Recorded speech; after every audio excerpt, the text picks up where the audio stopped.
presentation is from the Minnesota Men's Conference. The Minnesota Men's Conference continues to explore the deep masculine and to build men's connection to the unsouled world through story, ideas, music, poetry, ritual, and discussion. For over 34 years, our conferences have welcomed men of all traditions, origins, backgrounds, and orientations. To attend a Minnesota Men's Conference or to learn more, go to www.minnesotamensconference.com.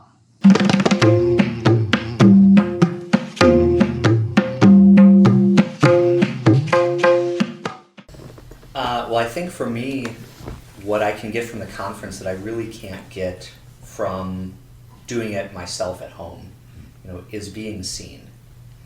It's the opportunity to come and I can show up however I want to show up. I can be pissed off, I can be sad, I can be joyful, I can share a lot, I can share a little.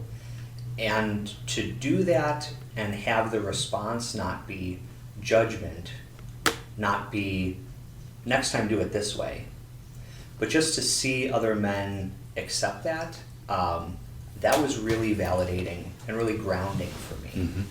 Mm-hmm. So that being seen, I think, is what makes it so special. I think I have a similar experience. I think that's true. I think real opportunities for vulnerability require you to be in person, require you to be in connection with other people, in the moment, live, and that's something that is rare to find, online or in person in many other places in the world. So I think that's a real gift that I've gotten a lot out of for the conference. I also think that so much of what we talk about and what we do is experienced not just by the mind. It's experienced by the body and the bones and the guts and the soul, and so those are pieces that I typically don't feel connect with things when I am on the computer or on my phone. And it really takes being in a room and people taking time and just moving at a different speed in order for those parts to really open up and come out and hear what they need to hear, so that I can step more into the person that I want to be when I go back. So. I think it's interesting that this is not a group you sign up to be a member of. It's a space that we have to come together and share our stories and do our work. And so it's not that you sign up to ascribe to some set of beliefs or principles. It's really that if you feel called to come and participate in a conversation around what is it like to either be named or take on the identity of masculinity, then this is a space for you to come and do that.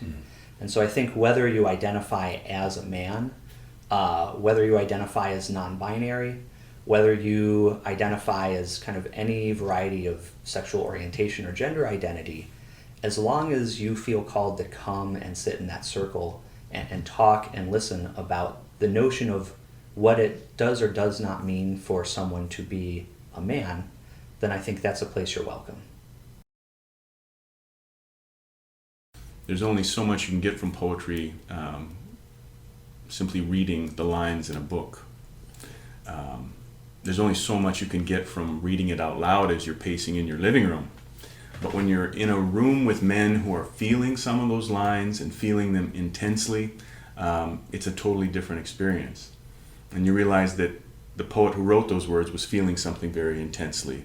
And it sets up a little bit of a resonance right in a person's chest, right in my chest, when I hear a particular poem that has that kind of power.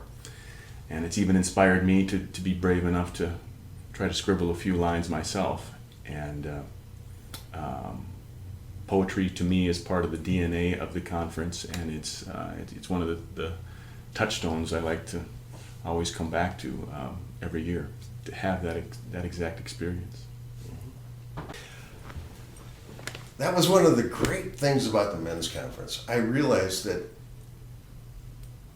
poetry is not a collection of poems. Poetry is grace. And poems come out of grace in that sense. And a good poem at the right time is for everyone. There's another poem that I really liked, and it was a Hafez translation that Robert did called The Wine Made Before Adam. And it goes, so when the one I love accepts the wine, then the shop of the false idols collapses. I have fallen in a heap on the earth crying, in the hope that I will feel a touch of his hand. I have fallen like a fish into deep water, in the hope that the friend will catch me in his net. I remember Robert stopped after that line, and he made us all say it. He's like, I love that line, let's all say that. I have fallen like a fish into deep water, in the hope that the friend will catch me in his net. Oh, that's great. I think I got so much joy out of that. Like seeing, poetry for me in school was like a stoic, dry exercise. And this was just so much more alive, so much more in it that I just enjoyed seeing someone recite and share that with everyone in the room. There's always the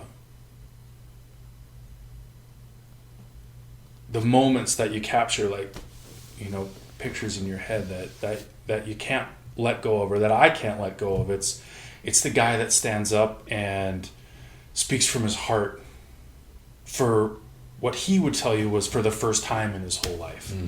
Or when a man who's been listening all week to the story and the share and the myth and the experience and stands up and says, I've never been in a place like this. I've never been in a room with men like this. Like, if you've been there, you've heard countless men say these almost exact same words. I've never been in a place so safe, so welcoming, and yet so potent with all the elements of a healthy masculine dynamic. And without getting into a lot of real specifics, those are the moments that I'm drawn to.